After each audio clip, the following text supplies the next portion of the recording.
All right. Call to order the 386th College Place Planning Commission. Mr. Ricker, will you do the roll call, please? Sure thing. Lonnie Quinlan. Here. Randall Burns Merle. Here. Scott Duncan. Here. Eileen Davis. Absent.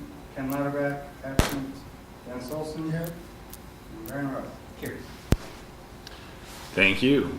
And I see that we had public comment on our agenda, but was that a request that somebody was going to be here? No, we Or just just- decided to put it on there as a normal. It's going to be there from here forward. Yeah. Just in case. Very good. Seeing no attendance in the public, we will move to the consent agenda, which includes the approval of the agenda for tonight, as well as the minutes from our last meeting. Do I have a motion for approval of the consent agenda? I move to approve the consent agenda. Moved by Commissioner Brennis, Second. seconded by Commissioner Olson. All in favor, aye? Aye. And opposed? And abstained? Or everybody was in this time, all right. We're a good team. Okay, so passes 5-0. And we'll go to the regular agenda, subdivision regulations. And is that Mr. Dorn? Mm-hmm. Very good, thank you. I'm doing the calculations. I think it would be January of 2020 would be your 400th meeting. Oh. So it's not too early to start to plan a party.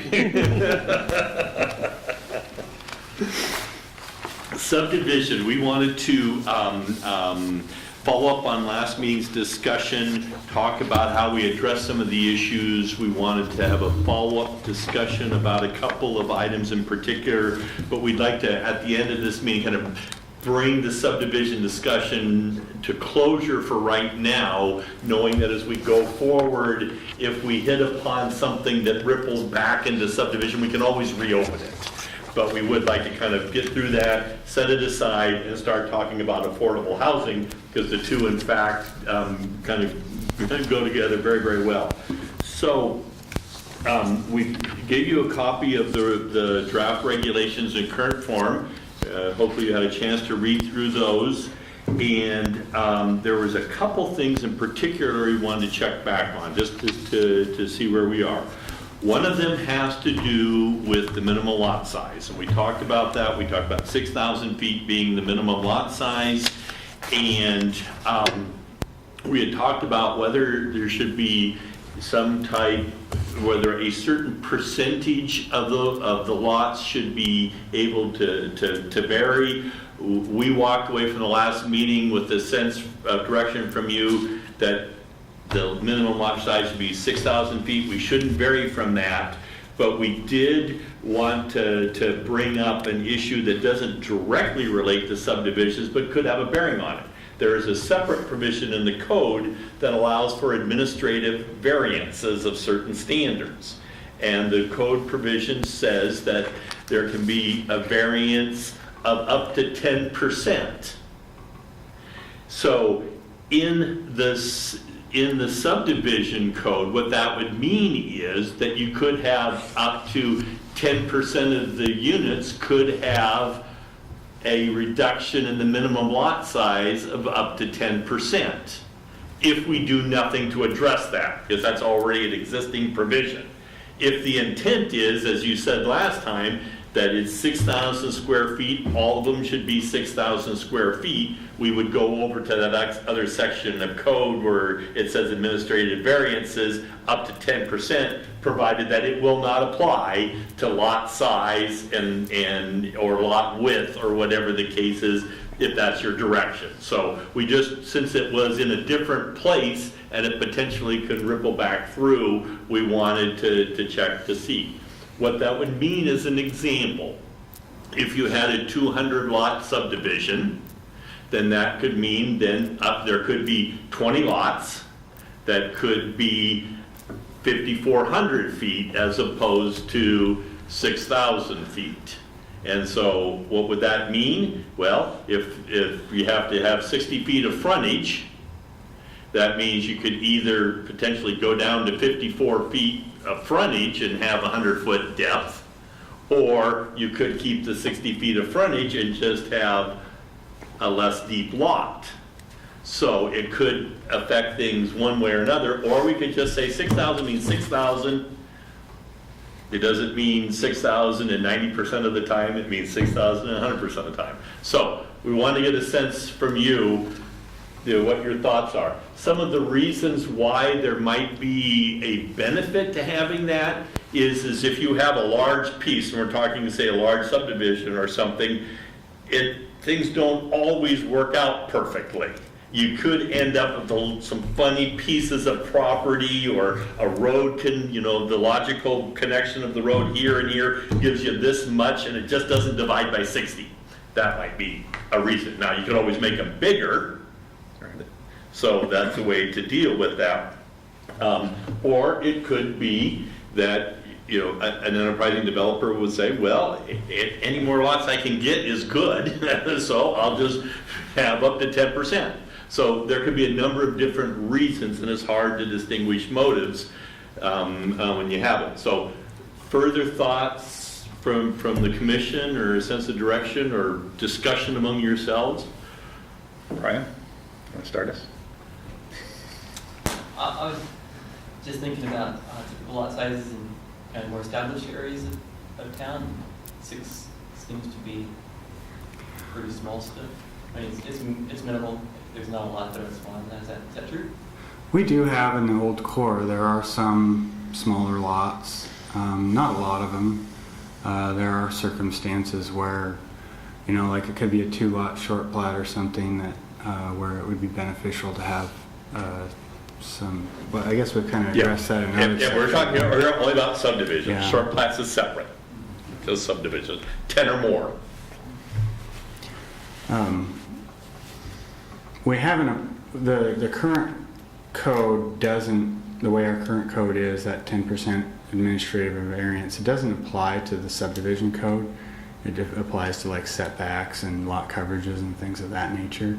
But I think it would be a helpful tool for the city to have in the subdivision process, because I have come across situations where, you may not even be talking as much as, as the actual, 10%. It could just be, you could be talking about 90 square feet or something. And but if it's hard and fast, 6,000 square feet, that seems pretty rigid, and it's hard to, I've held people to it, but. So how would this apply administratively if there was a developer that wanted to come in and do 5,400 square foot lots throughout? Well, the way that we've written the code is that 10% of your lots, we can apply this 10% variance. 10% of the lots can have a 10%. So that way we don't end up with Right. somebody trying to pull. Outright shortcut, yeah. Yeah, Okay, 6,000 means 6,000. Thank you. So it would require, I guess, more wordsmithing, but I guess I'm of the opinion, because things don't always line up perfectly, to have some ability that staff can have a variance. At the same time, my thought is, well, maybe it needs to be that the average of all the lots needs to be 60 feet. So that means that if you're going to make 5,400 over here, you got to make 6,600 over there somewhere, or whatever. Add a little Well, bit more. I think the math would tell you that if only 10% of your lots have that reduced size, you're going to have an average of, above average of 60, of the 60 foot of frontage, or it should work out that way, I would think. No? No, it might not. That would be a way of Assuring that it does. establishing another kind of parameter around it. You could say that up to 10% of the lots, we'd have to wordsmith, but basically what you'd say is that up to 10% of the lots could average 6,000 square feet, provided no one single lot, if you want to set a floor on it, then you say, provided that no one lot would be less than, the 5,400 and the 54, basically. Or we might even be, I mean, I'd be even willing to say, you know, no smaller than 5,000 or something, you know, give some room, but, Well, if it's an average, yeah, I'm more comfortable with a little bit larger leeway because the average is still gonna be 6,000. you know, But I mean, that's just a thought, to give some leeway, but at the same time, you know, I mean, I can just, I won't say every developer, many developers will try always, you know, get the maximum they can. So I can just see that there will always be that 10% are going to be 5,400, and the other 90% are going to be the 6,000, or as close as possible, right? That they're going to try and fit that because, you know, if they could even get one more lot, you know, it's one more lot. Scott, you're chewing on something over there, I can see it. The land's not always square. You know? You can't, you know, go down the line and say, this is gonna be 6,000 all the way down. So you've gotta have some kind of provision or escape mechanism so that you can adjust those boundaries. Be that rigid. Developers will do what they do, but you stop them from moving that way. Dennis, any thoughts? No? Yeah, I kind of like 6,000 with some flexibility. I like the average. That way they're just not cutting the corners where they can. I like the balance. So we would say, and then how much flexibility? You want to stick within the 10% or give them more than that as long as it averages, or? We do need to cap it. I agree. Yeah, but I don't have strong feelings on what that should be. Does anyone? Just a couple questions on that. It seems like this might tie into our next discussion on affordable housing. Do you have past discussion where we talked about frontage and how garage size, and smaller frontage implying one-car garage, for example? So how do these pieces all fit together? Lot size, affordable housing. Yeah, well, we did put in a provision, and it actually, Brian, was based on something that you had suggested. We said that if you have 60 feet of frontage, that would be your standard 60 by 100, then the driveway width at the curb would be 20 feet. If you have more than 60 feet of frontage, you can add, for every 3 additional feet, you can add 1 to the driveway. So you could, up to a maximum of 30. So you could get to a 30-foot wide driveway if you had a wider lot. So we added that. Conversely, we added a provision that says that, and it has a bearing on this discussion, but we said that if you have a lot that's less than 60 feet, then the width of the driveway shrinks down to 12. Now, if you decide that for instance, there wasn't going to be any variance and it was going to be 60 feet in all cases, then we drop that off, obviously. But we put that in not knowing the outcome of this discussion. So that's why anytime we get some direction, when we write it, we might find that it rippled through in a place we have to come back and ask a follow-up question. If under this discussion, if we were to say, for instance, that you can, up to 10% of the lots can vary by 10%, but it has to, on average, it has to be compensated by some larger ones then, is what you're saying. So it wouldn't be just we're going to have 10% that are going to be substandard. You're going to have 10% that could be substandard offset by a corresponding something. Now, it could be, John, I could see a situation where, once again, it would be a matter of how it was written, because you could end up with one big lot as the compensation for a bunch of small ones. And we saw that in some of the subdivisions where maybe if it was a case where somebody had a house on it with a lot of land around it, and they said, well, we want to keep our family house, so we'll just have that be an acre lot. And then now we can use that as the compensation for these other ones. That's where the 10% ceiling comes in handy, because then it isn't abused. You're saying 10% both below and above? Well, if you said that, well, you'd have the So in other words, it 10% can of be- the lots, so you'd have no more than 10% of the lots would be substandard. Right. You may have one large lot compensating, but you're only getting 10% of the small ones. That raises a question for me. So for instance, you know, a farm that has the farmhouse, and so now we're gonna subdivide it, but maybe the owner of that farmhouse still wants to keep an acre or two. Does the regulations allow for you to actually carve out, let's say, a 2-acre parcel and just subdivide the rest? Or does the subdivision need to take everything, and now then this house needs to comply with these rules, you know, the existing farmhouse? As long as they exceed, Yeah.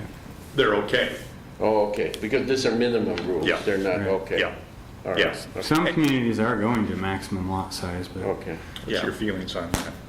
I don't think we're there yet. And we seem to be utilizing every square inch of ground that we have pretty efficiently, so. And in this particular case, we're talking about where you'd have one big lot that could then compensate for a number of smaller ones.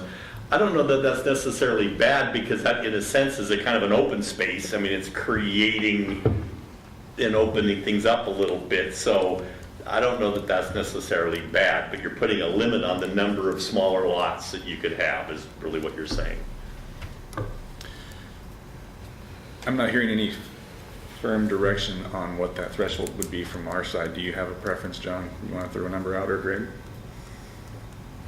I like the proposal the way it is, but You like 10%? whatever you guys want. Okay. I'm comfortable with 10%. Randall? That's fine. Right, Okay? moving on. Are we Cool. doing away with the, or what do we call them? Like the Hayden homes, that it's not a subdivision, but a PUDs, PUD? yes. So we're doing away with PUDs, okay. Yep, there's one process for dividing land now, not two.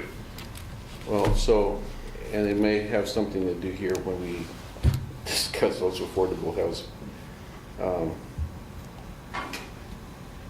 Yeah, I don't know if to bring it up, but I guess in my mind, I like it, but yet I think there is a room for some creativity in doing some things a little different, you know, and I think that there are, you know, places where maybe somebody just wants to have a small cottage, you know, have several lots that are small cottage and maybe are smaller lots, and then have some bigger lots in the subdivision that are for a family that, you know, that might be 8,000 square foot lots, but maybe want to have a few 4,500 square foot lots. Now that, the PUD's allowed for that, but now we end up with one plan, you know, it won't allow for that, and I don't know to what degree, yeah, I don't know.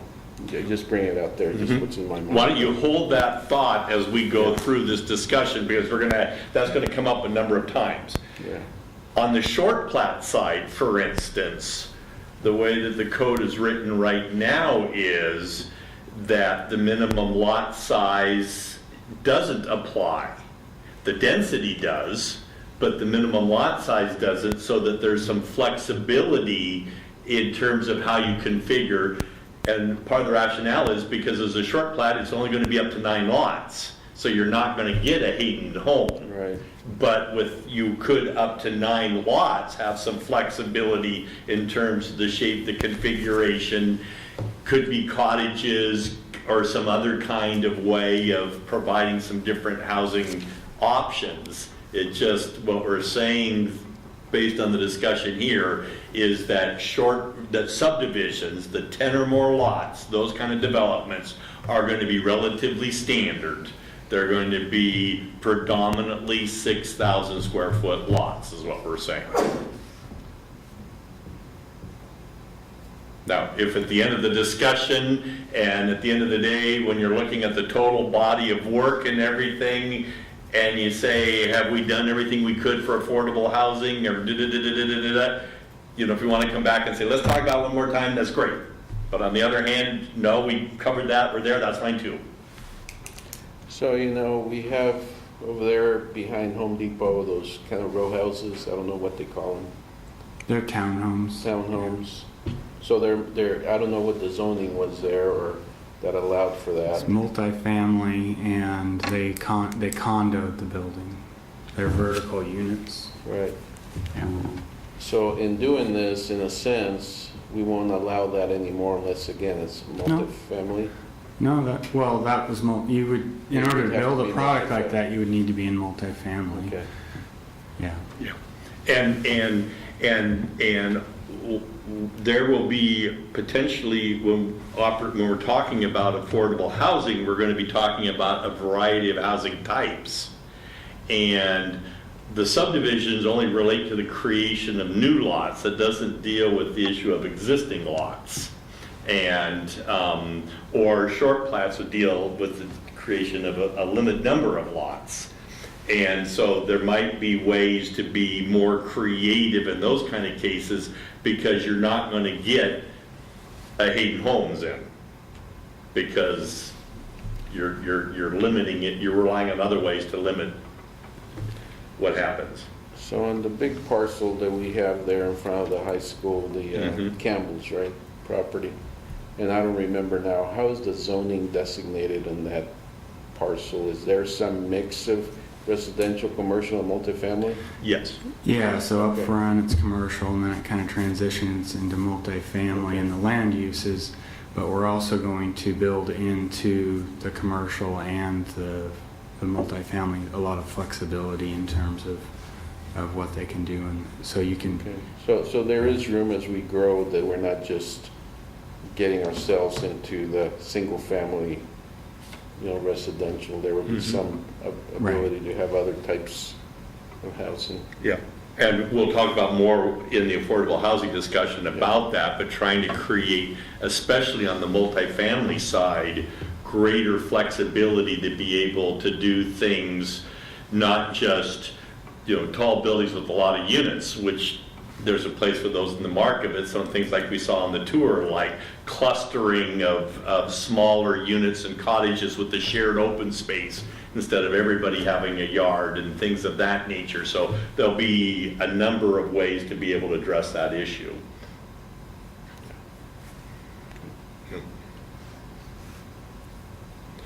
So with the lot size then, we also have the issue of lot width.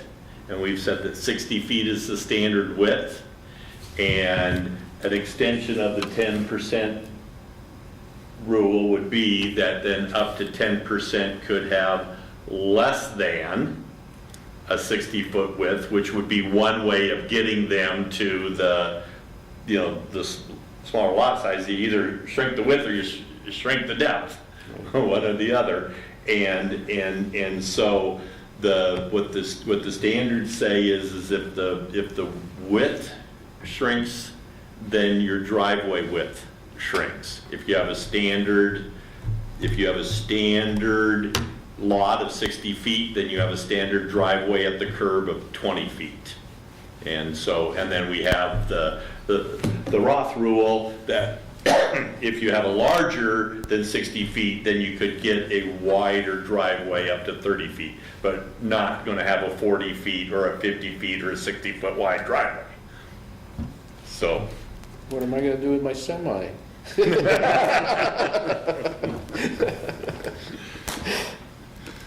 okay? Okay. So, we wanted to talk also about planter strips. And the direction we got last week or last meeting was a 5-foot planter strip would be required in subdivisions, not strip plat, subdivisions, but it would only apply to our properties or lots abutting arterials or collector streets. Well, we just wanted to, as we were kind of writing it and thinking about it and using the McKiernan Christensen as an example, that would mean there would actually be very, very few lots that had planter strips, because it would only apply to collectors or arterials. If, as written, it doesn't apply to local streets, which what most of the streets would be there, and what most of the streets we saw on the tour were local streets. So we just wanted to make sure that we were all clear that as written, you would see very, very few planter strips. Now, with that, John and I had a discussion because there's a couple of options. One is, if you want to require planter strips, require planter strips. That's one way of doing it.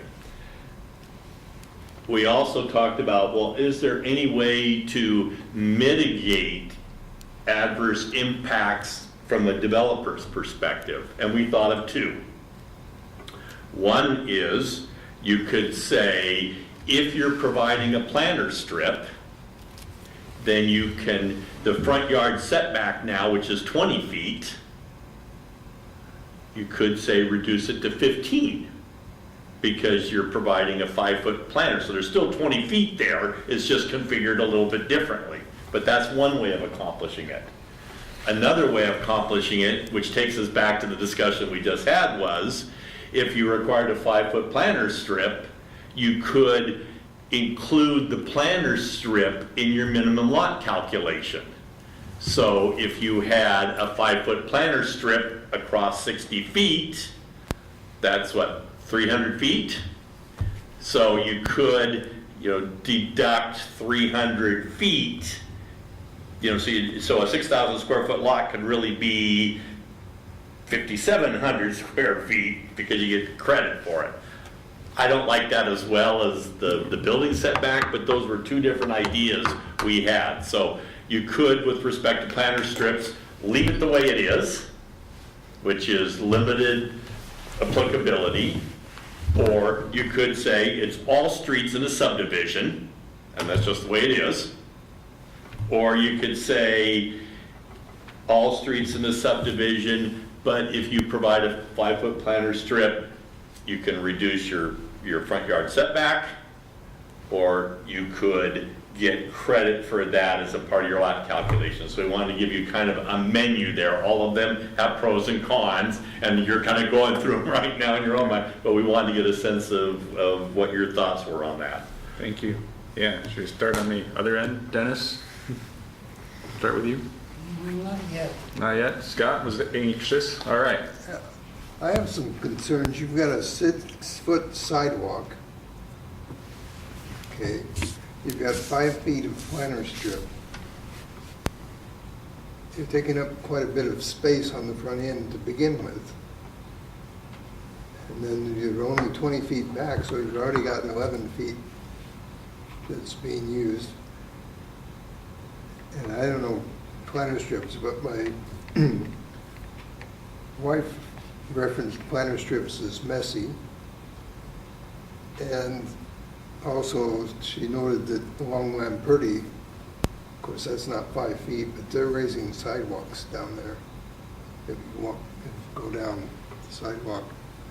And I did a drive through the Green subdivision just to see, because we talked about the trees. Those are probably 3-foot planter strip. And there are sidewalks, but the other thing that I noticed when I drove through is the amount of leaves. And so now, if you're putting trees in, you're entailing either the property owner or the city, because the leaves in that subdivision have narrowed the street considerably. And of course, one log goes through and picks up the leaves, but then that's a cost to the city. The city of College Place picks up leaves still. Yeah, we do too, but doing planter strips on the basis like they have you're increasing your cost. And 6 feet seems a little excessive for sidewalk to me. Particularly if you're going to do planter strips. I would think you'd want to cut that back to 4 foot. Well, the standard right now is 5, and On 5? yeah. And the math with a 6-foot sidewalk, a 5-foot planter strip on both sides, 6 sidewalk on both sides, you have 1 foot of curb typically, and then if you have 36 feet of roadway, which then allows for parking on both sides, that's 60 feet. So that's 60 feet of right of way. So you can add or subtract from that. If you had bike lanes, which you said would only be on collectors and arterials, now you'd be going over 60 feet. But otherwise, you'd be saying the minimum is 60 unless, right now, for instance, the sidewalks are 5, so you could potentially take it down to 58. And then if you took depending on what you did with the planter strips, you could further reduce it or take it down to 48 even, if you took planter strips out. What I heard you proposing was the 5-foot planter strip would count, or could be deducted from the setback. The sidewalk would not be, right? Right, Just like it isn't right, if it's curb tight. yeah. Okay. Just clarification. So I always have thoughts, so I have some thoughts on this too. I think the way that it's currently done, what you say then basically in collectors and arterials, you will have a planter strip.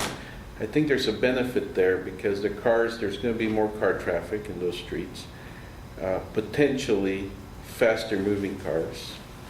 And so having that distance away from the traffic, even though there's also maybe cars parked or whatever, but I think there's an element of safety or of feeling more comfortable. You're more removed from the cars having the planter strip in those situations. In the local streets, I used to be a proponent of street trees, but in reality I've kind of turned around in my old age. And I actually think that requiring trees in the front yards, if we make it a policy that you require at least 1 tree or something in the front yard, that accomplishes part of what we want to do better than on a planter strip. Because the planter strips with 5 feet, especially if you want larger trees, it's really not enough space. You end up with issues on the sidewalks, eventually buckling and so forth. And many times those planter strips end up being weedy and etc., kind of like an eyesore. They're harder to maintain. If it's the continuous yard in some bigger area, I think that it ends up being better maintained. So that's where I've come to kind of feel that in a residential neighborhood and the residential streets, probably not having the planter strip, in my opinion, it's a better situation. But I do like street trees, so I think that we should require, I don't know if we do or not yet, that we should require street trees or trees on the front yard. So, at least 1 tree per lot or something in the front. So that would be my, I guess my... Can we do that on their? Well, you'd have to private have property? a landscaping standard for the subdivision basically, and require it. It would be difficult to enforce. We have a street tree ordinance that, so if we have a planting strip, you're supposed to talk to the city. We have a list. We just approved a list of trees that are approved to be planted in the right of way based on overhead power lines and conditions like that. Is that the Parks and Rec Board? Yeah, the PAR board approved that. Well, council approved the final list, but the PAR board worked on the list. I don't see us having a tree ordinance pertaining to private properties. I just did some research on that because we had a couple of complaints about some trees being taken out in the neighborhood, and it is very uncommon in Washington State to have a tree ordinance that would regulate trees on private property. So I guess my recommendation would be that we allow the 15-foot front Variance. yard, but that planting strip is then behind the sidewalk. So that would be right of way, but instead of being a planter strip next to the curb and then between the curb and sidewalk, that it's actually on the back end. And then you still end up with this 20 feet, Yeah. but you have jurisdiction on that 5 foot, and you require that a tree be planted on the planting strip and the right of way. I guess John, it could be, you could say a 5-foot planter strip with the tree, or that you have to have at least one tree per lot in the front yard. You can make that an alternative standard. That way you're not requiring it. They could Yeah, just- but in the end, it comes down to long-term. Yeah. I can Some guy see- cuts his tree down and doesn't Yeah. water it, and then I don't recall I've ever seen a street standard where the planting strip would be behind the sidewalk. Ramble's thinking outside the box. Thinking outside the box. Get back in your box. You know, just because I see your issue about not having jurisdiction over a tree in the front yard, et cetera. At the same time, I still, you know, that would give us jurisdiction, it'd still be in the right of way, but it would be kind of this continuous front yard that, I don't know, how can you enforce that if it's behind the sidewalk? You're labeling it right away, but it's actually still part of the Yeah. yard. It's not that much different than the planter strip. It's still the expectation that the property owner maintain his frontage. It is tough to enforce. There's Yeah. some nebulous gray area there, But but is it's it- not is really it- that much different. But as a homeowner, if you require me to do a planter strip, you know, I'm going to object to that, but we have an ordinance. But if you say it's on the other side of it, that's my yard. well, no, what I'm saying is that you make it part of the right of way. I know what you're saying, but I'm saying how are you going to enforce it in a court of law? I think you'd have the similar kind of enforcement problem. It would be perceived by the property owner as Yeah. their property. I'm gonna do what I want, and you'd end up in a fight with them. No, it's not your property, it's our right of way. I think you'd end up in the same place. But I mean, it's not necessarily unusual, or you still see it in some places. I mean, there's right of ways that are wider.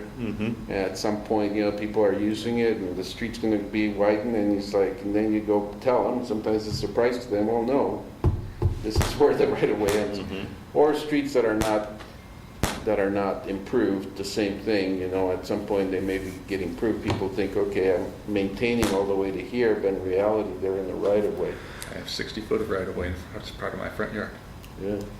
Yeah. And another thing to consider would be, there's a couple of things that just came to mind is fences. So then if it's perceived as a front yard, then people want to bring their front yard fences Yes. up and out, you know, to a foot or so behind the sidewalk.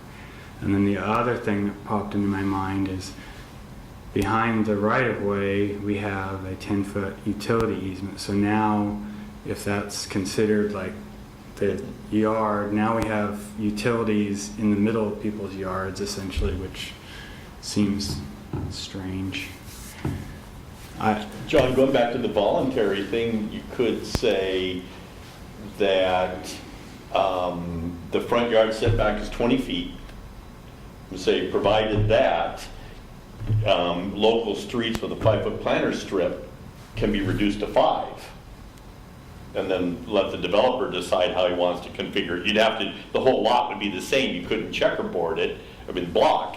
But you said, well, maybe I'd like to have there, and then we'll just have smaller front yards. Or, no, I don't want to have it over here. Okay, I've got a larger front yard. So you could give them a choice of how they want to do it. You might pick up a few extra planter strips, streets with planter strips. Well, too many choices, then it just becomes an a la carte, and there's not Hodgepodge. consistency throughout the Shifting community. from block to block. I'm not thrilled by that concept myself. Yeah, that diminishes the connectivity, or at least consistency of connectivity. You could go from sidewalk to not. I mean, I hear what you're saying, Randall, about the lift into the sidewalks, and Scott, you mentioned that. There are trees that are more suitable depending on how wide the planting strip is, and that's our street tree list, you know, talks about the width of the planting strip and which trees can go in those. And then the maintenance, you know, we could require a homeowners association maintain and irrigate those planting strips, and you pay into that, and it's dealt with. That's one way to deal with it. The other way is to allow the property owner to maintain it, and I mean, I live in a community that has planting strips, and there are a few that, you know, get mowed 3 times a year, and you know, there's no tree in it, and but overall, I mean that was one of the reasons why I wanted to take you on the tour, you know, around the valley, is to, I mean, the overall sense and feel that I think we got from that was that in neighborhoods where you have planting strips and street trees, yeah, there may be some neglect here and there, but overall, the community it just feels nicer. It's a higher standard, and do we want a higher standard, or do we want to, you know, stay on the same path that we are on right now? I think the Hayden Homes development might feel a little bit different if there was a little bit more green space in front of those homes. Maybe not. I mean, with the lots, how small they are, it might not have worked all that well, but I know I have support of our city engineer. You know, he's talked about those same things, but it's a higher standard, and that's what we're shooting for, and so that's my 2 cents. Yeah. I want to hear from Brian. Go for it. I was going to say, I like the policy as written, with perhaps this shorter setback. Those. So, Policy as written is, Let's see, where did we have that grade? It's as written, or as kind of proposed, would be, you would have a Here it is. 5-foot planter strip would be required on all. Then that raises the question of whether you wanted to reduce the setback, front yard setback as compensation. That's an option, but it's not written in. It's kind of highlighted as an option. We'd have to add it, which would be easy to do. so the clarification, because this talks about collectors and the others, but is this only applying to the wider streets? Well, So in local, what are we talking about? Is it 36? so the way it's written right now, the code, all these, it says planter strips for collectors and arterials. So using, and we flagged whether the local streets to add it or not. What that would mean in using McKiernan Christensen as an example, in all likelihood, is the main street in would be a collector. And it's likely that all the other streets may be an exception, but by and large, all the other streets would be local streets and would not have the planter as written, unless we were to say add local streets, or add local streets with the compensating measures. So the direction you had provided before was collectors and arterials. You wouldn't have an arterial in the McKiernan Christensen because you've got college as the arterial. So you'd have maybe one collector, you know, and if there was a school there, it would be the street that would go in through the subdivision to the school is where you'd see the planter strips, consistent with your notion of that's where the higher traffic is. You got off onto it, it would be, you wouldn't have it unless we, with your direction, added it. So I guess that's my question. The local streets, would the right-of-way be the same as 60, or? It would be 60, yeah. 36? It's 6, so right now our right-of-way for a local street is 50 feet, and that's just enough room to get a 36-foot wide street and your curb and 5-foot sidewalks with a little bit of room on the side. If we increase that right of way by 10 feet, so basically 5 feet on either side of that right of way, we can fit in a 5-foot planting strip and a 6-foot sidewalk and a 36-foot wide street. And so that's why we came up with the shaving 5 feet off of the front yard setback, because that gives some flexibility on the lot size to still, get a decent sized house in there and things like that. But your direction at the last meeting was collectors and arterials only. No, I mean, they could voluntarily do planter strips, but, and so that would adjust the, we just would make sure it's consistent throughout whatever the direction is. So I'll share my thoughts, which seems to be different than what I'm hearing from most of our team, so that's good. It's good to be, good to share a difference of thought.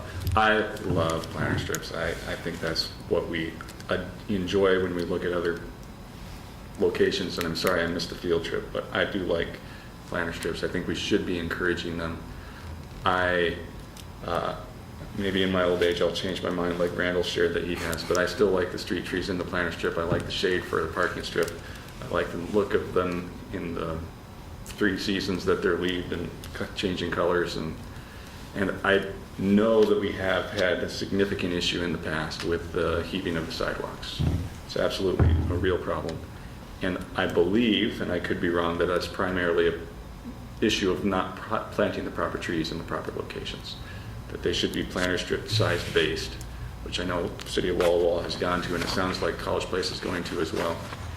So I would like to see planter strips required on local streets. I like the idea of swapping out that 5-foot frontage setback. Basically, then there's no loss to the developer, and at least it's the way I see it. And that's what I would recommend that we go forward with. I don't think, from what I heard from the other 4, that anybody is with me. Is that correct? I think Brian is, Streets too. I think. but I don't know did Dennis say anything? Well, I like what you're saying. I think you're gonna have to limit the trees, the parking strip, to the collector streets, the bigger streets. You wouldn't do it on the local streets. If they wanted to, they could. It's up to the developer. So you would just do it as an alternative, not as a requirement, Yeah. and allow that 5-foot swap, if you will. Mhm. Okay. I can see the benefit of the collectors with the planter strip. That makes sense to me. Yeah, I think we were all there last week, or last. I'm not sure about the locals at this point. Okay. Yeah. Can I make one more argument? Please, John. We have a lot more local streets than we do have collectors and arterials in our communities, and those are the streets that people get out and walk on. People don't like to walk on arterials, they walk on neighborhood streets. And if you want to make your community walkable, nobody likes to walk in the sun. It's the way to go. It is. I agree. It's more walkable. You don't have that up and down at every driveway, especially with the smaller lot size where you're all over the place. I actually prefer to walk in the street than on the sidewalks in local residential neighborhoods when they're that tight, because I don't like that up and down. And I'm not that old yet. So that's my last appeal on Pushing my daughter in a that. stroller. I've Yeah, walked on the I've been street there. before I walked on the sidewalk, just because not just up and down, but the side to side variation is really awkward. Yeah, the older neighborhoods too, yeah. I'm with you. Yeah, that's a good point, just in terms of, because you have that, even though it's supposed to be 2%, to meet ADA, you do have that, the up and downs and it's not, you see people walking in the street instead of on the sidewalk because of that, I think. And I hear where you're coming from, Dennis, that it can be a choice. I think if we give them the choice, they won't choose it. I think they'll just do I the can curb guarantee tight. we won't see Well, that. It depends upon the developer and what he wants to develop. It's upscale, maybe so. Well, is that what we It's want? average. Isn't that what we want? It's not what I would choose. I would make them do the planter strip. And, all right, I'm done. If you guys disagree, I understand. So I think if we put a value on the planter strip, I don't know that I agree that we should just swap the planter strip for the front yard, and so now we end up with houses with only a 15-foot setback. I guess I'm trying to wrap my mind as to how that would all look. I'm almost thinking that we need, I mean, maybe there's some leeway, maybe it's an 18-foot front yard or something, and a planter strip, and maybe we go to 55-foot right-of-ways or somehow to make up for it. The issue with a 15-foot setback is that you get a truck on the driveway. Well, no, the garage still needs to go back, I think. I mean, Yeah, we had- You had it written in there, 20 feet is still The then. setback is, you have a garage there. We have a provision to have the garage set back 20 feet. So you can Which bring is your home. right. That's what we want, absolutely. Yeah, so you could shrink the front yard, but you still have to have the enough driveway so that you can park in it. Yeah. yeah. You know, we could bring this back for when we have a full commission as well. And I don't know what Eileen and Ken's opinions might be on the matter. Or we could, kind of get it to a place, because there's going to be public input too, so it's really, what do we kind of take forward or put in place? I hear the discussion right now being, do we allow the voluntary measure with the offset or not, is kind of where I hear the discussion being right now. I think What is we're Wall? relatively split, so it might be good to come back with our 2 additional members and get their input. And I like the public as well, so let's put a pin on it and move on. Can I ask one question though? Please. What is Walla Walla's standard for local streets? They are in the process of changing that, and I don't have a good understanding of what that change is, so I better not speak. But the current, I think we ended up with planter strip one side. Isn't that like what Table Rock was when we went by? Well, but that was out in the county though, so. Yeah, but that was city standard, I But think. the new development across the highway that Hayden Homes built, they have planting strips on both sides, and then I think the one off of Tamarison, not Tamarison, Tamarison has planting strips on both sides in the second phase of that. So we'll put this in as a provision and flag it and say this is under review pending further, input, but we'll say that this is, may or may not end up in the final draft. It's under consideration. I think, John, you gave us the plat for Valley Acres, didn't you? Or no, was that not one that you gave us when we went on the tour? I'm just wondering what I think that it is. was. Which one's Valley Acres? The one that's off of Tamarson, kind of where. across Near from us? Yeah, that one only, that one only. That's I think it's the city of Walla Walla, but College Place School District, right there. Right next Yeah. to us, yeah. It's across the street. But from that one has planting strips on one side. On one side. Yeah. Okay, so it was still that standard, okay. Yeah, I know that there was some, again, it's sort of like this give and take, and we ended up creating a different standard, having one side sort of a compromise, which might not, I think we required the other side to have streets planted on the front yard, and, yeah, I don't know, anyway. Okay. Is there anything that, as you looked at the subdivision regulations, that you flagged that you wanted to discuss? As otherwise, I think we're ready to go to affordable housing, which is really a continuation of this discussion. So I did have a question on because one of the things that we're suggesting is, again, that we could reduce, or in a sense, build a porch into that front yard, as long as it's open on 3 sides. Mm-hmm. And I'm just wondering if, I mean, because I see porches that have like the kind of picket or whatever fence on the front, you know, like a low, which to me looks attractive, but then basically we're saying this needs to be open. It's just basically a covering, a roof covering of that porch. No, what that means is that you can't have walls.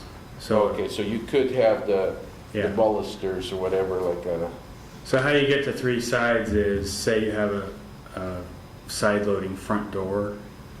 So then you have, well, that only has 2 sides. What am I saying? Yeah, it needs to be open on 3 sides. yeah, so that's what I was wondering what that means, open in 3 sides. Because if Does it's, that mean, Well, no, John, that actually that- it would be covered, it would be a covered porch? but just the columns, but no, you can't put like a railing in between the columns? Well, I think by code, you'd potentially have to have, It's Railing. So if this is your looking down at the plan, and your front door is right here, and this is the front of your house, and it's on the 20-foot or the 15-foot setback, whatever it is. So, and you wanted to bring a porch out into that, say 5 more feet. So you're open on 3 sides. So there's 1, 2, and 3. Is basically, because right now you could put a front porch on that, but not encroach into the front yard setback.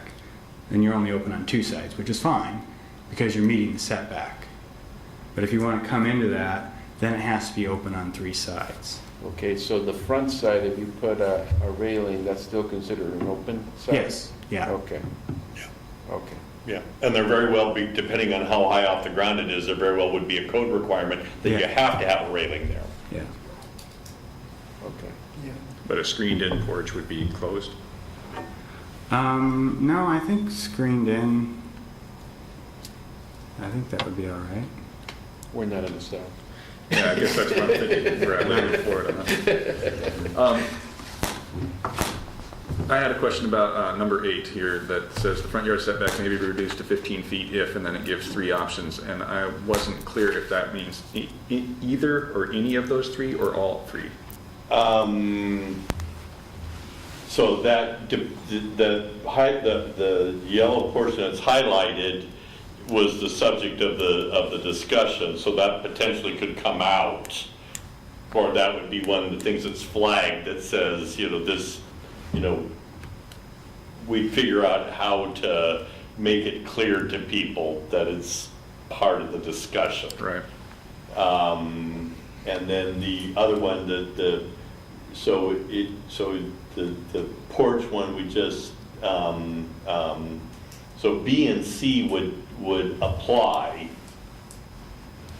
and A is under review right now. Okay. So those So it would- could be either B or Yes. C. Yes, is what we can always say, or, and or. Okay. Yeah, because the and Instead of and. kind of tricked me up Yeah, as to okay. an Good point. inclusive or a. Yeah. Yeah. Density, dimension, footnote 8, or, and or, okay. Maybe that C needs to be part of the initial sentence on 8. So provided that, Yeah. I agree. where is it? Well, we'll just- Provided the minimum setback for the garage shall remain 20 feet, and the front yard setback may be reduced to 15 for A and B or whatever. Mm-hmm, Yeah, I agree. okay.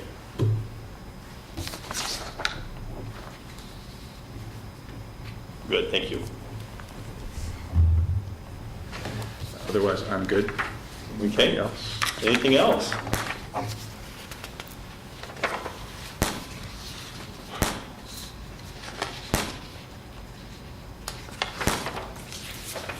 Anything in the subdivision standards or? Did you have a definition of garage? Some people might think it's a garage, it's not, we might not think it's a garage. Or a garage might be used to store stuff in. Usually Kinds of is.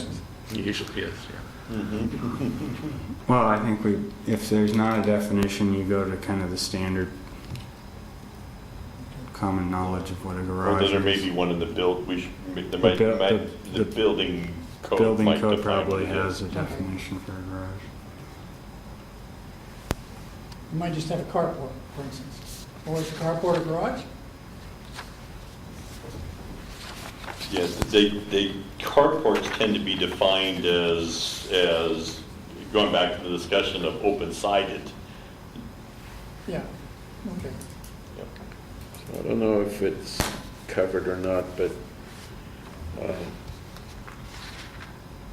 really only know, I think, of one, but you know the house on 4th, it's Lonnie Croft's house. I don't know if you know who Lonnie is. I know all about that. So that, I don't want to talk about it right now. okay. I'm just wondering, is that something that's going to be allowed or not allowed? Is it clear what's allowed as far as? Mr. Croft was granted a variance for Okay, that variance. structure All when he right. was an officer. Okay. I wasn't here. Okay. Okay, should we, let's continue the discussion with a little bit different perspective, which is affordable housing. And in the memo, we try to provide some context and some thoughts. The overall goal of the comprehensive plan talks about affordable housing to all economic segments, because what might be affordable to me and what might be affordable to you or to somebody else may be different. A variety of densities, a variety of housing types, and encourage the maintenance and preservation of the housing stock. So there's a lot in that goal, but that's a very kind of typical goal that's consistent with the statewide housing goal. And then there's policies that deal then with the various aspects of that, quite a few of them. But housing is really interesting from a city standpoint, because local governments typically aren't the providers of housing, and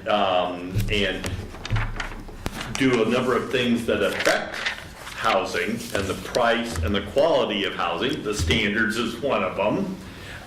The availability of services is certainly another one, but there's somewhere in there's a line that communities draw, and they say this is what's appropriate for our community in terms of involvement in housing, and this is what's not.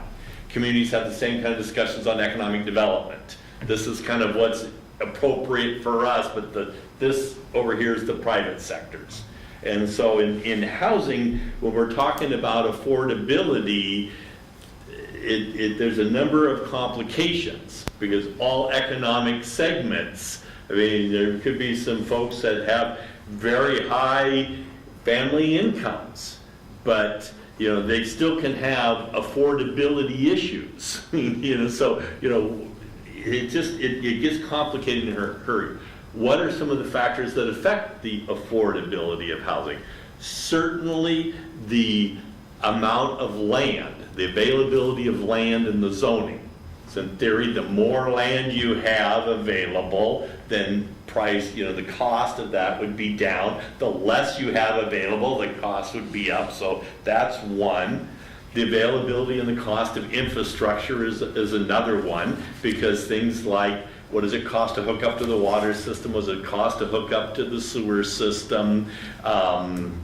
Things like that all affect affordability. There's the cost of getting permits. There's the cost of materials. There's the cost of labors. That we were just talking about, one of the big factors, lot sizes and density, because the more units you can build or the more lots you create, in theory, you're spreading the fixed costs out over more, and that should reduce the costs. Incentives and bonuses, financing, taxes, they're any one of a number of things, but it's a pretty complex equation when you get down to it, and changing one item doesn't necessarily result in having more housing available or more affordable housing available. It could be that you have more profitable housing too. So it's really a tough one to deal with as we go through it. And so one of the things that you may be thinking about as we have this discussion is what part or parts of the housing continuum do we want to focus on, or is the need the greatest, or we think that it is most appropriate? And oftentimes we got to focus based on income. You know, let's try to create as many housing opportunities as we can for those with the lowest income or affordability. So that might be one way, but it's certainly not the other way, because persons with disabilities may have challenges. We, as we get older, whereas at one point in our life, maybe we enjoyed raking leaves and things like that, but we don't want to rake leaves anymore. We want to still be able to live in the community that has been our home. So do we have some options where we can live in different types of housing and still be in the community? So you might think about kind of what is it we're trying to address as we go forward here. And there's a lot of different ways and strategies. One of the things that John and I have talked about and I've suggested is that one kind of place to think about is the rental market. And the reason I say that is because that tends to be where those of us with lower incomes, that's the housing, that's what meaningful housing opportunities are. And so that's one reason to kind of focus on it. The other is you get into some fairly complex transactions if you're trying to deal with the home ownership segment. And I think there's some good arguments that be made that enabling young families, for instance, to be able to become a home buyer and things like that, there's a number of benefits to that. But what's the city's role in that? You can get into some complex things when you say, well, we want to have a certain number of houses to be in a subdivision more affordable. Well, how do you make them more affordable? Do you make them more affordable because the lots are smaller? Do you make them more affordable because they aren't built to the same standard as other houses are? Do you find some kind of way of subsidizing them? But then what happens when the people that own the house, the same thing happens to them that everybody else, the values go up, there's some appreciation. Do they get the appreciation or not get the, it gets to be kind of complex. And so one thought is, let's start by thinking about rental housing, and then at some point in time now or in the future want to get into a more meaningful way, thinking about how to make home ownership more affordable. That might be something that you could do at another point in time. So that's one thought to think about. So some of the examples of some of the different issues, one that immediately comes up, and I think you've discussed it before, is accessory dwelling units. Because there's a way of being able to add or provide an additional housing opportunity. The fixed costs have already been incurred by and large, at least in terms of the infrastructure and stuff like that. The lot is there, the infrastructure is there. It's just whether there's going to be another house or another dwelling unit, because it doesn't have to be a house, it could be inside the dwelling unit, a mother-in-law apartment inside, or it can be an attachment, an addition to a place, or it can be a detached unit. So accessory dwelling units is certainly one part of that strategy. There's other things like providing greater flexibility, removing lot size requirements for it. Still have density, but if you have the density, then everything is averaged. A 6,000 square foot lot is around 7 dwelling units to acre. Not quite, but if you just say it's 7 dwelling units to acre and you don't set a lot size, they're going to end up averaging when it's all said and done.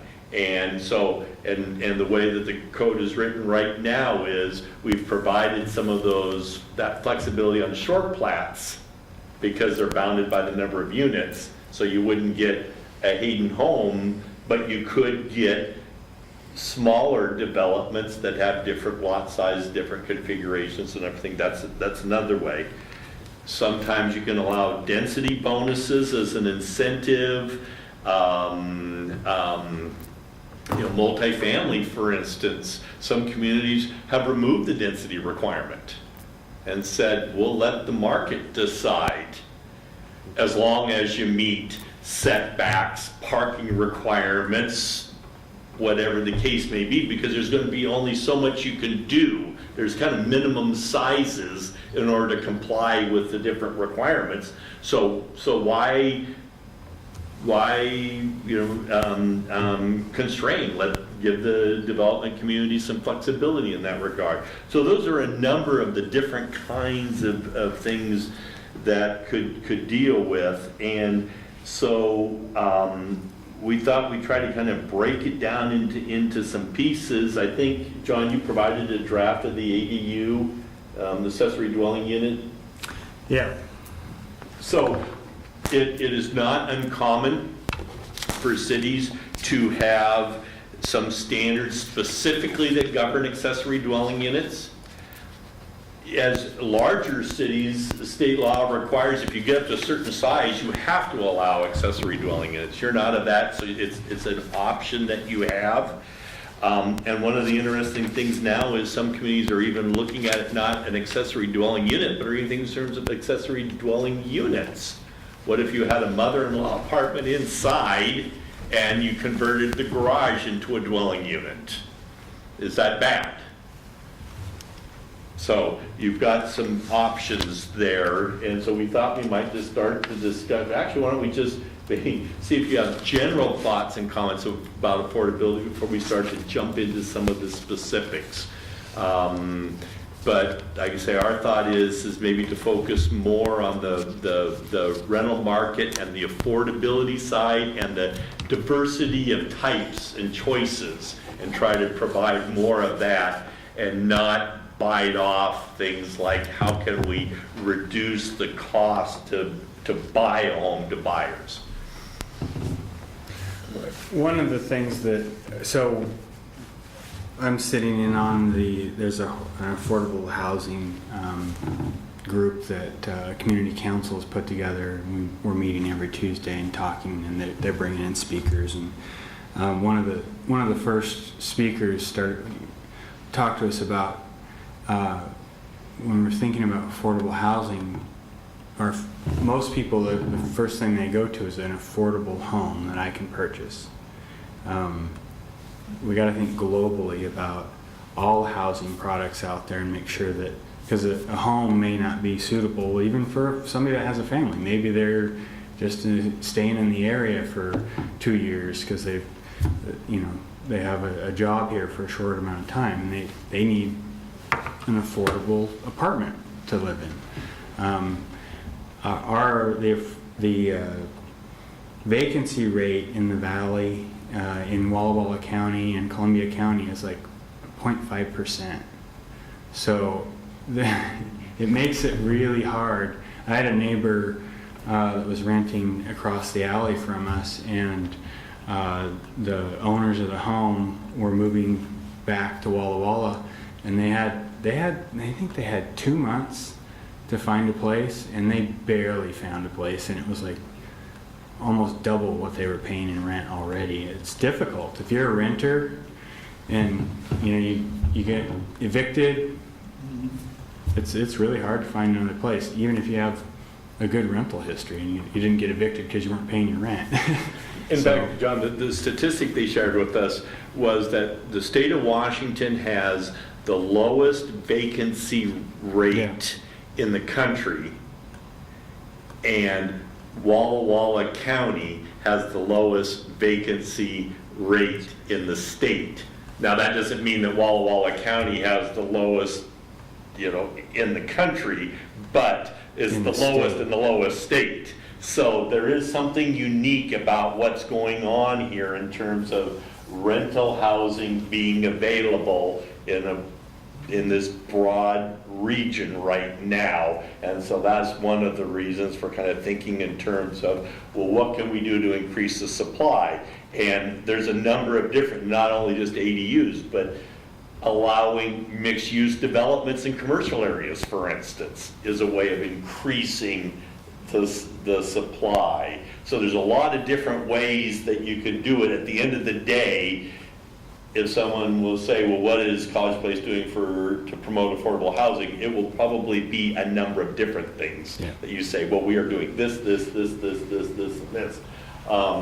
Walla Walla the city went through a similar exercise, and I was just looking at their recommendations earlier today, and they're the same kind of things that are on the table here. Yeah. Same kind of thing. I was looking at, they debated minimum lot sizes, they debated density, frontage, accessory dwelling units, all the same things. I mean, and that's not surprising because kind of we'll come back to those kind of things. So I also in the packet was MRSC's product on affordable housing and the options that are out there. And there's a number of things that are mentioned in this, like low-income housing tax credits and things like that, that they're not really part of the development code. That would be more of an option that would be written into a municipal code that wouldn't go through this body, but council would have an opportunity to say yes because you're meeting these requirements that we set out in our code or in Washington state law. You can do tax deferment and things like that.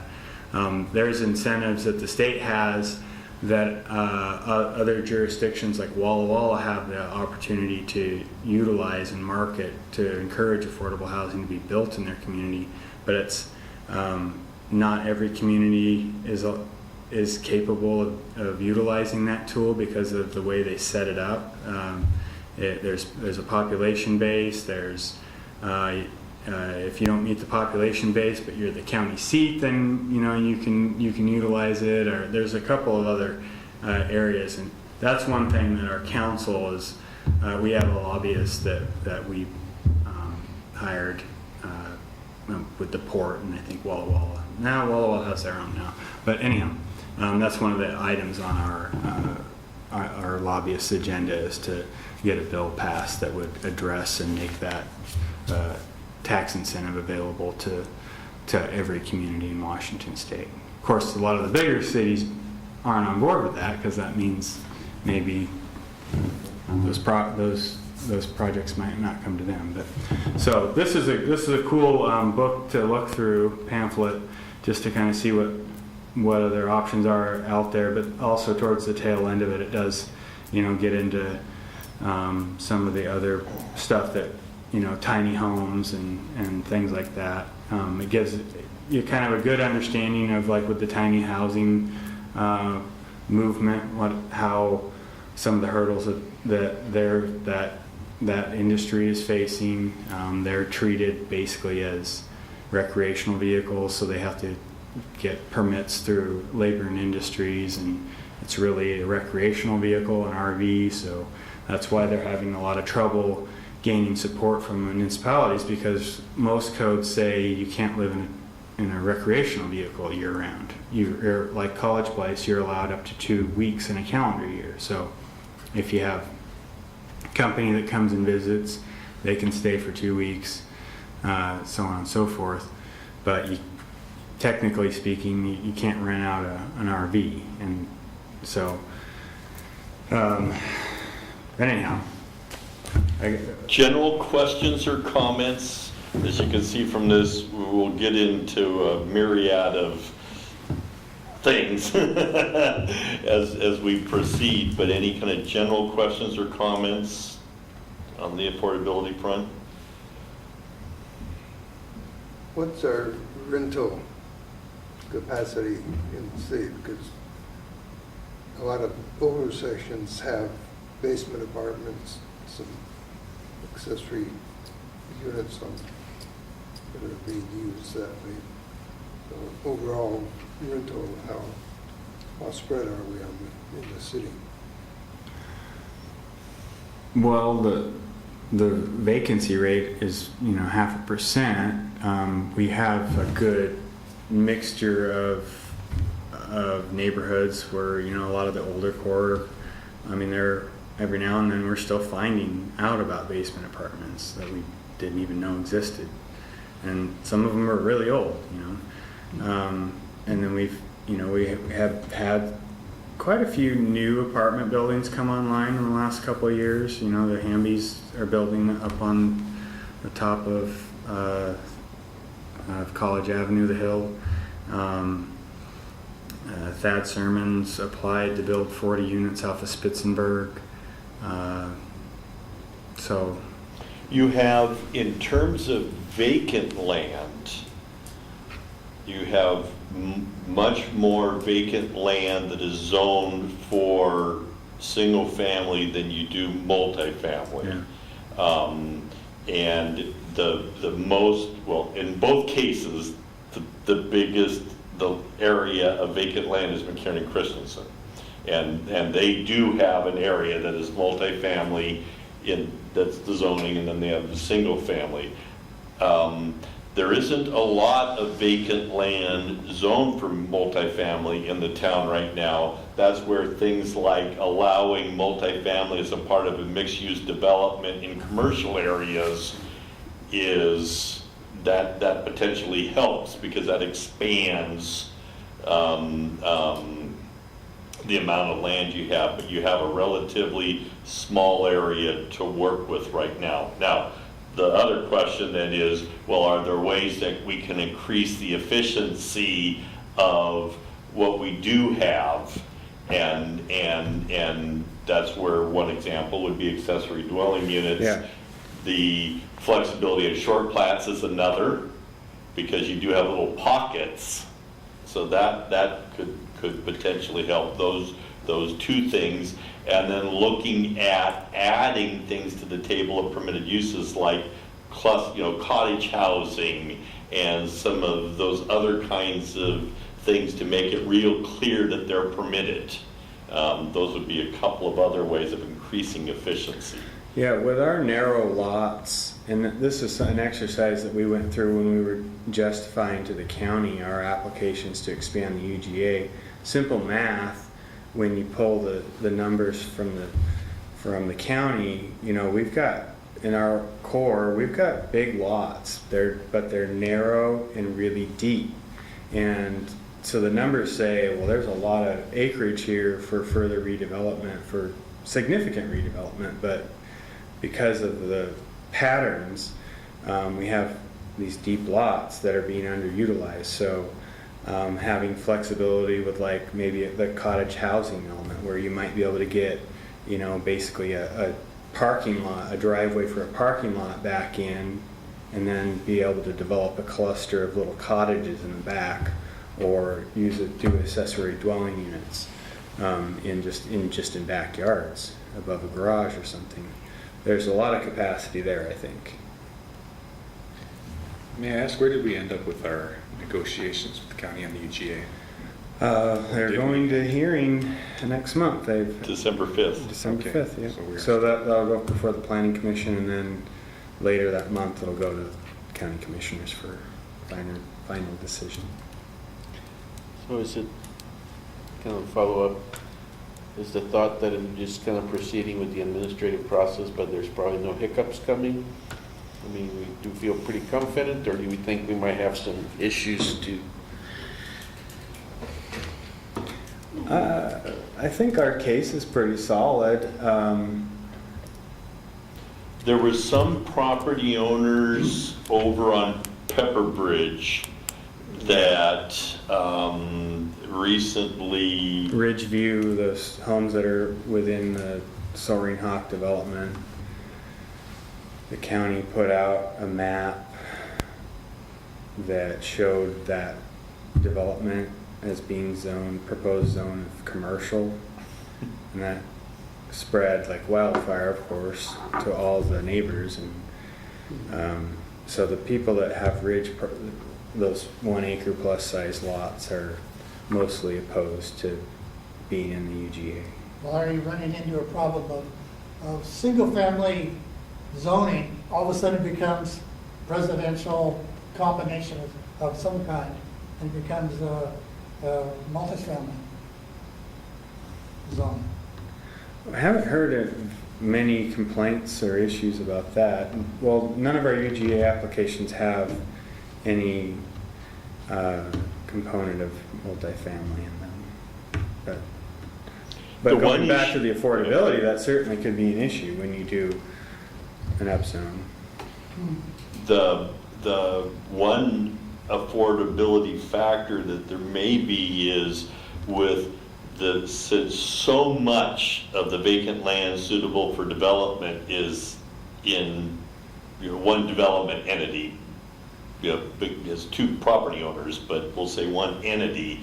They do have kind of a control of the market from that standpoint. Now, there's other market factors because it's part of a larger region, so it's not as bad as it sounds. But if you had that same capacity divided up among a number of property owners, that might help from an affordability standpoint because you'd have a little bit more competition potentially. They own the last big chunk, so that might have a little bit of a bearing on affordability.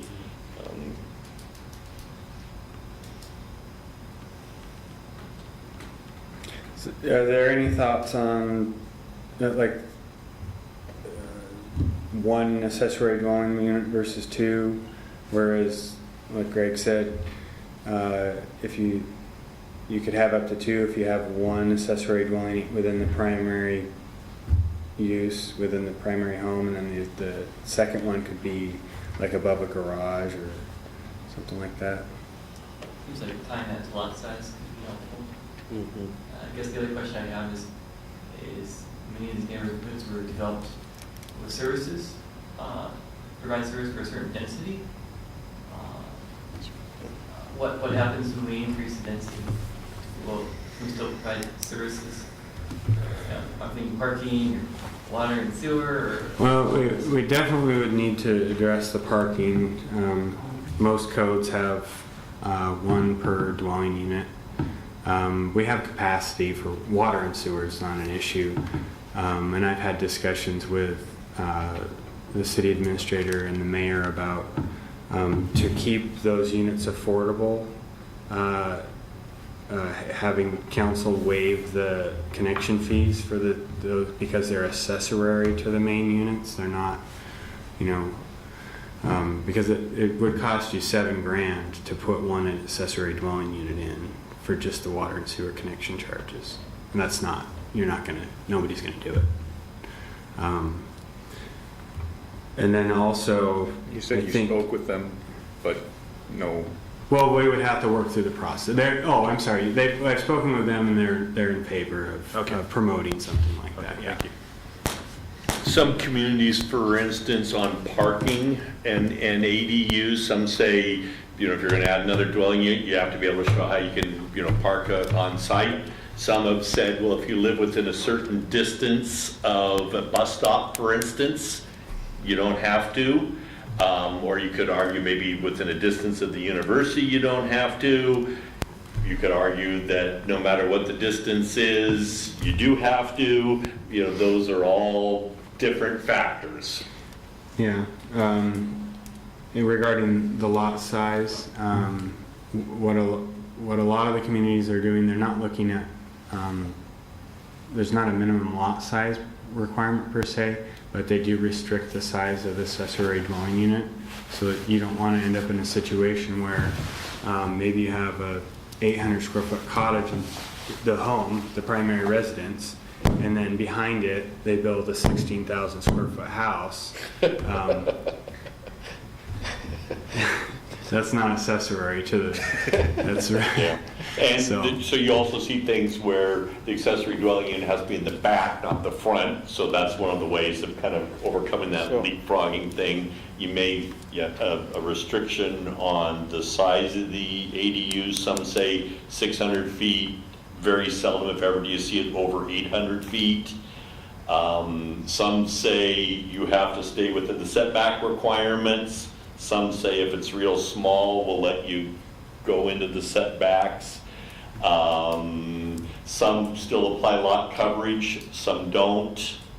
So you get into, there's a whole number of things that you potentially could add as kind of standards or limiting factors. Some even get into things like orientation of windows and things, because concern about, well, if you're going to build a dwelling unit on top of a garage, that's going to look right into our backyard or the bedrooms or whatever. So you can get any one of a number of different kinds of standards. I've dealt with that one before.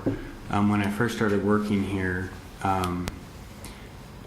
so we have an accessory structure reduced setback for if you keep it under 600 square feet. So you can build a 600 square foot garage in your backyard.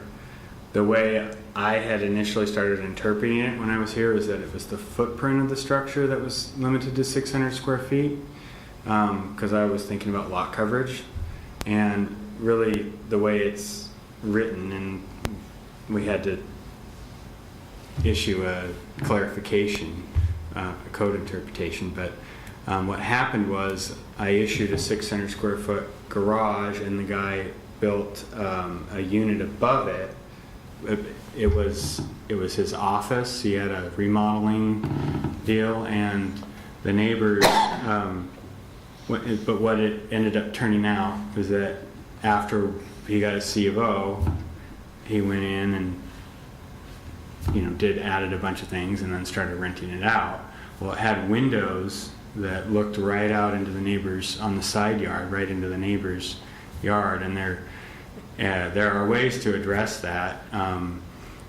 For instance, you can require obscured glass, or you could require, on side yards, transom windows so that are like at least 6 feet off the ground, so you still get the light and fresh air if you want it to open, but you can't look at it. Things like that, which I would encourage us to have in place. Another thing, a lot of them will reduce the overall height to make sure that it's compatible to maybe the residents up front. So a lot of times you'll see ordinances that require no more than like a story and a half.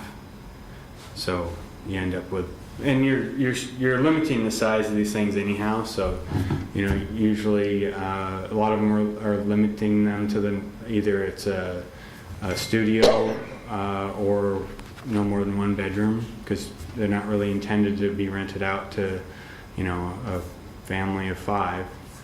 So things like that. So I kind of like this idea that maybe we need to have something tied to the lot size. Because I can see, for instance, I guess technically I could build another house under the 6,000 square foot criteria, but the house I live in, I have 13,500 square foot lot.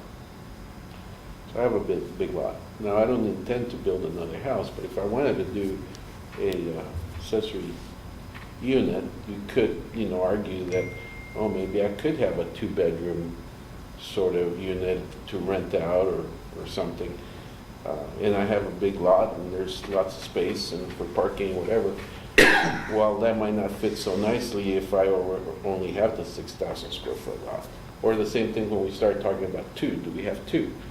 Well, maybe you can have 2 if you have a big lot, and you can then, meet certain requirements. And maybe it's, maybe it is some of these requirements about lot coverage and setbacks and things like that, so that you could potentially have 2 if you can meet all those. Yeah, I live on a 6,000 square foot lot, and I have a small home. It's 850 square feet on the main floor, and I have a 400 square foot detached garage, and it's big enough. I could put a little apartment above the garage or something like that, and it's big enough. I think it comes down to how the lot coverage. So how you could have a 6,000 square foot lot in Hayden Homes that has this shotgun house essentially with a garage up front and everything, and it's all house, and maybe there's only a 20-foot backyard. Well, you're already at probably 50% lot coverage. Yep. So that's where the lot coverage would come into effect, and that's why we limit the square footage, and that's the way I see applying it, because one 6,000 square foot lot can be developed entirely different than another. It comes down to lot coverage. You may already be exceeding it, and it just won't work, you know.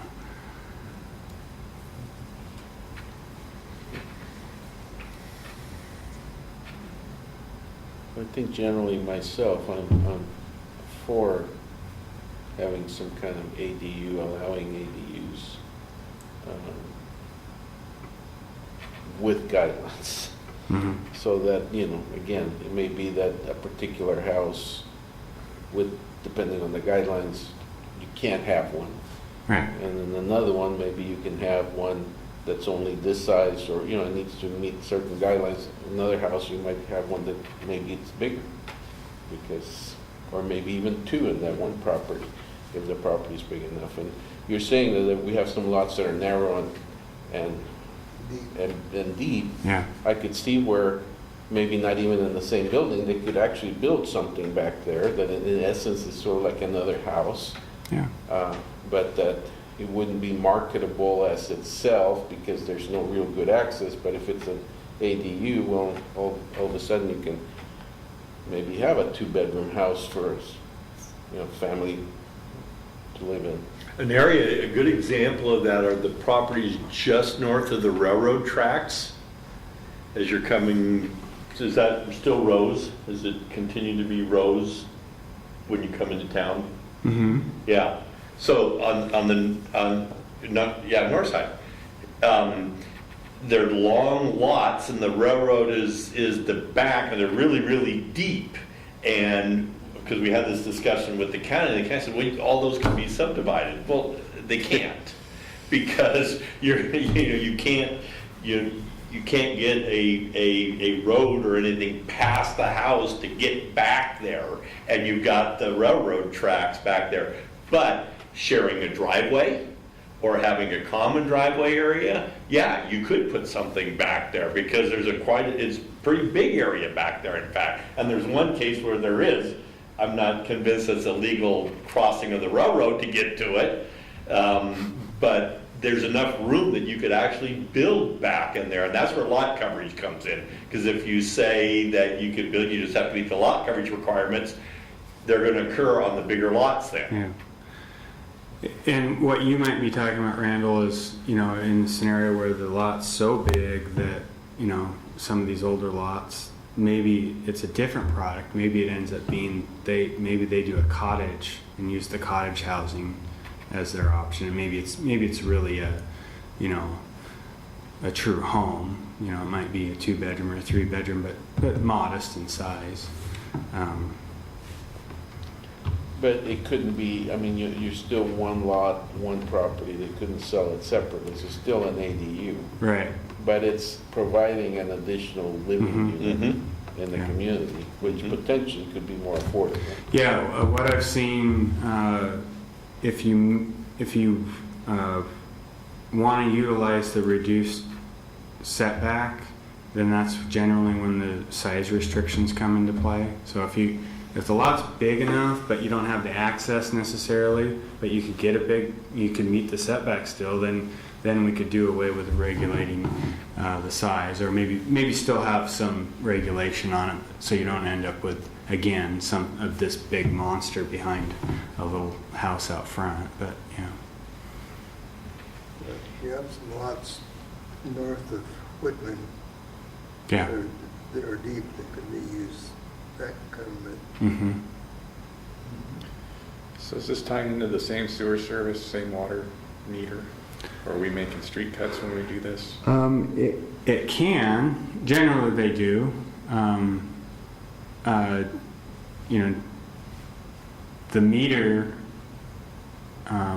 that's just an additional cost. If they want the meter, they would have to pay. It's like $1,000 plus they might have to tap into the street and those sort of things. So, but generally speaking, accessory dwelling units, they feed off of the same meter and tie into the same sewer line coming out to the street. So it's their issue if they aren't enjoying their 3/4 inch service with multiple showers going at the same time and Right. irrigation. And okay, that's just something they live with. Yeah. Well, that's why Or I choose mean, to upgrade. yeah, after. you gotta. I mean, that's why one reason to kind of limit how they're accessory. You know. Right. Yeah. That's what I'm trying to understand. Yeah. I'm with you. Otherwise, it probably is worth doing the CFCs Yeah. if you're creating that much additional demand. And it also, you can then begin to see how things kind of, where the connections are, because then what's the distinction between an accessory dwelling unit and a vacation rental? Yeah. Wondering if that was going to come up. Yeah, and the issue can be as simple as tenancy. You know, if it's rented out on a long-term basis, it's an accessory dwelling unit. If it's on a short-term basis, or you're advertising it by the week or whatever, you know, so there's going to end up being a number of different kind of connections as we work through this. Do we have an ordinance on Well, vacation rentals? that's going to be part of the zoning code, so we will have something before you guys as part of this process that we're working through. We have about, I want to say it's 24 of them in our community right now. That you know of. No, Really? I did some extensive research on the various sites and was able to pinpoint all of the ones that were listed, and then we met with a software company that has the ability to track these sort of things, and they came up with this.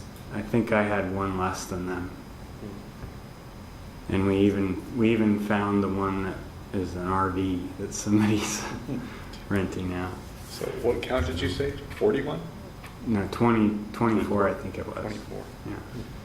And it is difficult because it took several months to do it, because depending on if it's rented out, it doesn't show up in this window that you're looking for. So it was difficult, but so anyhow, we are budgeting to actually purchase that software. It's software and a service. They actually monitor for us, and then do when they find a listing that they were not aware of, they do the investigation. They cross-reference with different photos on the website and the county records and aerial imagery and stuff, and they pinpoint it to a location, and then it'll be beneficial for us because there's lost revenue from hotel motel tax that we should be collecting if they're out there, so they should be paying that. But that's a question for the planning commission, and I'm sure the community will have an opinion on that. There's some strong vocal people in your neighborhood, Dennis, and most of them aren't in your neighborhood, but 2 doors down is a vacation rental. yeah. So like Walla Walla did, they have the Oh, there's owner occupied. So if you have an accessory unit, then you could rent it out if you're owner occupied, if you live there. But they don't allow new single family homes to. They grandfathered some, the existing ones. They had to go through a process and get permits. So currently, I mean, I know we have basement apartments and some basically ADAs. Those were just done in the past, and so they're kind of grandfathered in. Is that how that's working? Yeah. Okay. Yeah, essentially, occasionally we come across one that we weren't aware of, and you know, we usually ask to see if we can do an inspection to verify that, you know, are there some old elements of it, you know, prove to us, can you show us some rental income, that that this is not something that actually popped up last night because you put it in over the weekend, but it's been here for 30 years, you know. And you can tell, when you go into them, you can tell. You're like, yeah, this thing's been here and we just didn't know about it. And we do charge, when we find out about them, we do charge, they pay an extra monthly rate for those units on the utility. Oh, Yeah. We have to. I mean, you know, they're consuming, but the plan is to give them a break when we start the new units so that they don't have to pay that capital facility charge.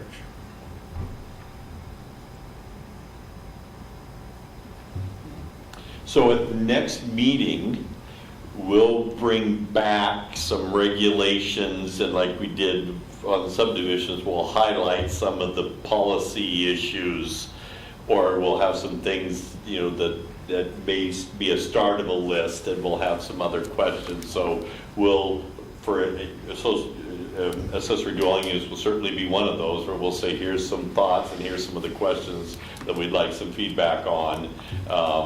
You know, things like one accessory dwelling unit, can there be two, yes or no? And if so, under what circumstances? So we'll try to structure the discussion, and but collectively then at some point we'll try to take all the things that have happened and say, here's what is, here's how right now addressing affordable housing, how does that look as a body of work?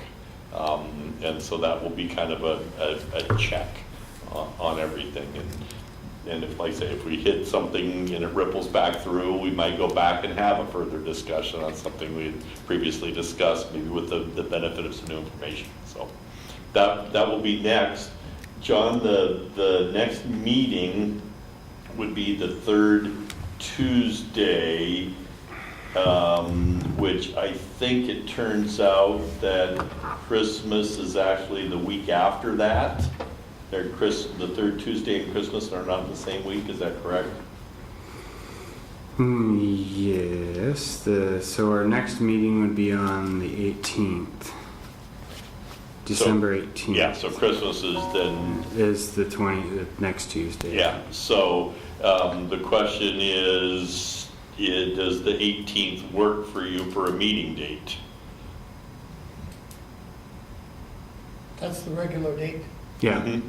of meetings, Yeah, I mean, it's a week before Christmas, so third Tuesday or whatever it is. Mhm. third Tuesday. Third Tuesday, yeah. It's been a long 2 days. I'm trying to cram so much into this week. Nice try. I debated about skipping tonight. Yeah. If you're not, then we would default to the meeting in January, or talk to you about an alternative date. So it's either the 18th, an alternative date December, or we just reconvene in January. My son has my phone, so I don't know. I'm good. I'm good. Me, I'm good. No, I'm here, so. Sounds like everyone's in. Okay. So we will have something to you in advance of the meeting on the 18th then, with the proviso that you enjoy the Thanksgiving holiday. John, And may I request that we get that information the Friday before the meeting? Yeah, I'm sorry. It didn't happen last Friday. I apologize. Yeah. The weekend would be ideal for, I see lots of heads nodding yes, would be ideal for us to go through that, so. Especially on a holiday week. But we did pretty good for days before Thanksgiving. Yeah. Anything else? that's it for us. John? I don't think we had anything else in there, did we?